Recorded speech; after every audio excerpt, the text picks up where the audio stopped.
kekasih Yesus Kristus, selamat bersama dengan Roh Kudus. Untuk bersama dengan Roh Kudus kita harus mempertajam pendengaran kita tentang firman Tuhan. Karena dengan mempertajam pendengaran kita dengan firman Tuhan, maka kita boleh mengenal, memahami yang mana suara Tuhan, yang mana suara keinginan, suara kedagingan, bahkan yang mana suara iblis yang sedang menggoda kita. Untuk dapat memahami, membedakan, menyingkirkan semuanya itulah bagaimana mengasah pendengaran kita sebagaimana diingatkan oleh Yesaya dalam Yesaya yang ke-50 ayat yang ke-4. Selamat mempertajam pendengaran kita semuanya.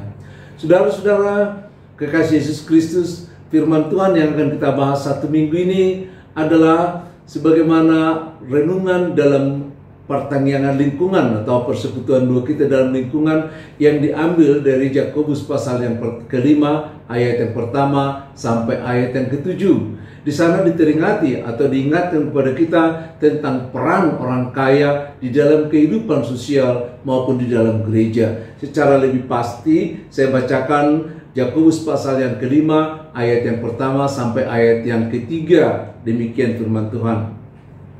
Jadi sekarang hai kamu orang-orang kaya, menangislah dan merataplah atas sengsara yang akan menimpa kamu. Kekayaanmu sudah busuk dan pakaianmu telah dimakan nengat. Emas dan perakmu sudah berkarat, dan karatnya akan menjadi kesaksian terhadap kamu dan akan memakan dagingmu seperti api. Kamu telah mengumpulkan harta pada hari-hari yang sedang berakhir ini. Saudara-saudara, kalau kita mendengar dari berbagai komentar dan juga dari Alkitab, kalau kita tidak mencermati, maka kita akan jatuh ke dalam pengadilan orang-orang kaya. Karena seringkali kita mendengar khutbah tentang kekayaan itu seringkali menjadi bumerang bagi banyak orang.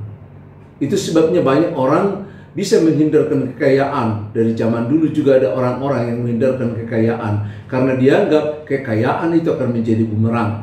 Padahal kita lihat dalam Alkitab, hamba-hamba Tuhan banyak yang kaya karena dekat dengan Tuhan, karena berkat Tuhan berkelimpahan. Banyak orang yang menjadi orang-orang yang terkenal pada zaman khususnya perjanjian lama adalah orang-orang yang kaya.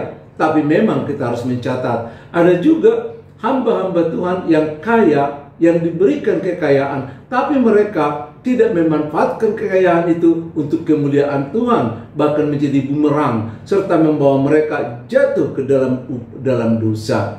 Kedua-duanya selalu terjadi. Jadi bukan sebenarnya kekayaan itu yang menjadi sumber masalah, tapi iman kita yang seringkali tidak memiliki kekuatan, tidak memiliki jati diri, kurang integritasnya, sehingga kita diombang-ambingkan oleh situasi, bukan hanya kekayaan.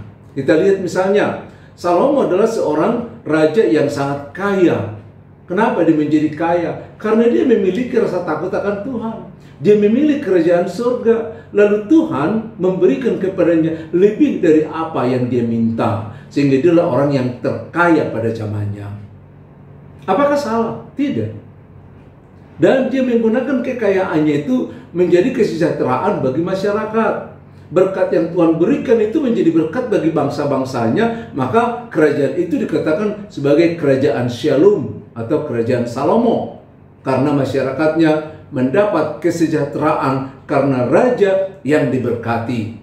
Diberkatinya sang raja, diberkatinya juga dengan masyarakat yang dipimpinnya. Kita melihat juga bagaimana Ayub, bahwa Ayub adalah orang yang terkaya di bagian timur. Kalau kita baca di Ayub yang pertama ayat 1 sampai ayat yang ketiga, dia adalah orang yang kaya. Tapi ingat, bukan karena kekayaan itu dia mendekat kepada Tuhan. Sebelumnya sudah dekat dengan Tuhan, lalu Tuhan memberkati semua kehidupannya, dan dia bertahan dalam imannya, sekalipun kekayaan itu sirna karena Tuhan memberikan kesempatan kepada iblis untuk menguji imannya. Sehingga harta bendanya semua hangus, anak-anaknya juga, tapi karena kesetiaannya kepada Tuhan, bukan kepada harta, maka segala sesuatunya diganti menjadi 2 kali lipat. Luar biasa. Sehingga kalau sebelum 2 kali lipat kekayaannya, dia sudah menjadi orang terkaya di bagian timur. Apalagi dengan kekayaannya yang 2 kali lipat, dengan anak-anaknya yang cantik, dengan kambing domba, dengan ontanya. Dia semakin lebih terkenal karena kekayaan itu. Dan dia terkenal sebagai seorang yang beriman sekalipun punya kekayaan yang luar biasa. Demikian juga Abraham. Kita tahu Abraham itu sudah punya onta, sudah punya kambing, dan banyak sekali. Kalau kita lihat dalam Kejadian pasal yang ke-13, ayat yang kedua, Kejadian 24, ayat yang ke-35. Harta kekayaannya bukan hanya dia cari, tapi juga raja-raja lain datang memberikan kekayaan kepadanya. Kenapa? Karena dia diberkati oleh Tuhan. Ya, Abraham tidak pernah mengeluh soal kekurangan, tapi dia tidak pernah tinggi hati karena dia punya banyak harta. Luar biasa. Sampai akhir hidupnya, dia tetap menjadi orang yang diberkati karena harta itu bukan menjadi tujuannya, tapi harta mendampingi dia di sepanjang kehidupannya di dalam pelayanannya. Bahkan yang diminta Tuhan dari dia bukan harta, yakni anaknya yang satu-satunya itu. Itu pun dia memberikan untuk Tuhan. Jadi jangankan harta yang berjibun itu, sedangkan anak satu-satunya diberikan kepada Tuhan. Sebagai tanda kesetiaannya kepada Tuhan, tidak tergantung soal harta. Ada atau tidak, kesetiaannya tetap ada di dalam Tuhan. Ada banyak hamba yang diberikan Tuhan berkat, tapi kemudian dia menyeleweng, lari dari kenyataan. Misalnya kalau kita baca tentang Raja Hizkia, ya, dia itu raja di bagian selatan, di Israel Selatan atau Yehuda. Dia adalah seorang raja yang diberkati oleh Tuhan. Sebelumnya segala yang dikerjakannya itu diberkati oleh Tuhan, ya. Tapi ternyata kemudian kekayaannya menjadi sumber kehancuran di kemudian hari. Raja yang saleh kemudian mengandalkan dirinya kepada Raja Babel. Dia mau tunduk kepada Raja Babel, padahal dia sudah diberkati oleh Tuhan. Ketika dia bersama dengan Tuhan, segala pekerjaannya diberkati. Tapi ketika tiba ancaman, dia meninggalkan Tuhan. Dia lebih percaya kepada kekuatan duniawi. Maka hartanya tidak lagi menjadi berkat, tapi jadi bumerang bagi dia. Luar biasa, ya.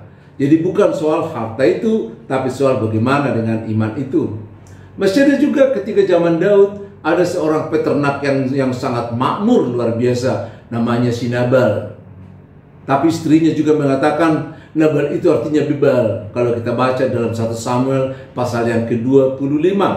Pelitnya bukan main. Daud ketika dikejar-kejar Raja Saul, dia berlindung, dia bersembunyi di samping peternakannya. Sekaligus menjaga ternaknya, berbulan-bulan dia jaga. Sehingga ternaknya tidak diganggu oleh binatang apapun, bahkan pencuri pun tidak datang, maka ternaknya bertambah-tambah. Ketika Daud satu saat meminta supaya diberikan bagi mereka daging atau dari kambing dombanya, Nabal itu justru bebal, tidak mengerti situasi, tidak paham siapa itu Daud. Lalu Daud sampai murka, hampir mau membunuh dia. Untung ada istrinya, istri yang cakap, Abigail namanya. Lalu dia menjembatani kekurangan itu. Rupanya istri yang baik, istri yang cakap adalah istri yang suka menjembatani persoalan-persoalan yang dihadapi oleh suaminya. Bukan istri yang membakar persoalan ketika suaminya bermasalah. Tapi bagaimana Abigail menjembatani Raja Daud yang sedang murka karena pelitnya suaminya menjadi reda, berdamai, dan selanjutnya mereka berdamai karena Abigail, istri yang cakap itu, bisa menyelesaikan masalah dengan kecantikannya, dengan kecakapannya. Dia menyelesaikan masalah. Kalau tidak, Nabal akan mati pada malam itu juga. Dari Perjanjian Baru juga tidak kurang kita lihat mencatat bagaimana kekayaan itu mempengaruhi seseorang. Misalnya kalau kita lihat dalam Lukas pasal 18 ayat yang ke-22 sampai 23, ada seorang muda nih datang kepada Tuhan Yesus karena dia ingin masuk kerajaan surga. Dia mengandalkan perbuatannya.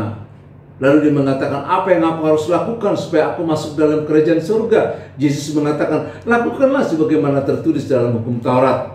Dengan bangga dia katakan, aku telah melakukannya sejak dari kecil. Sejak dari kecil dia sudah melakukannya. Kalau soal hukum Taurat dia sudah sempurna melakukannya. Tapi ketika Yesus mengatakan kepadanya, kalau begitu juallah dulu hartamu, bagilah sama orang miskin. Lalu dia balik kanan gerak. Dia kira pengabdian kepada Tuhan cukup dengan kata-kata, tapi bukan dengan apa yang kita miliki. Karena yang dia miliki itu, dia rasa dia datang dari kepintarannya, dari mengandalkan dirinya. Dan ketika Tuhan memintanya, dia tidak mau bergeser sedikit pun. Lihat, banyak orang kaya sekarang tidak mau bergeser sedikit pun dari apa yang dimiliki, karena dia menganggap itu bukan dari Tuhan. Betapa pelitnya kita di hadapan Tuhan seperti orang kaya ini, lalu dia pergi menggerutu bahwa dia tidak sampai dalam kerajaan surga. Saudara-saudara, dari perumpamaan-perumpamaan di atas boleh kita menarik kesimpulan sebagaimana kita memiliki harta di tengah-tengah kehidupan kita. Saya rasa tidak ada lagi yang miskin karena kita sudah hidup di dalam kesederhanaan semuanya. Artinya sudah mendapat kehidupan sehari-hari kita. Tapi bagaimana sikap kita dengan harta yang kita miliki itu?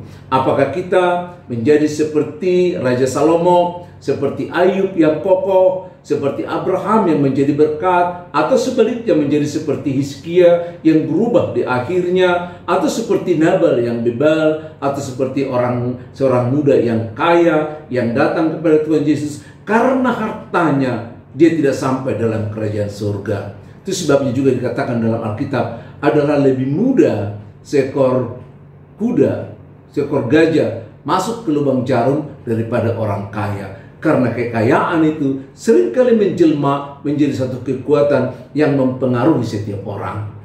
Shalom.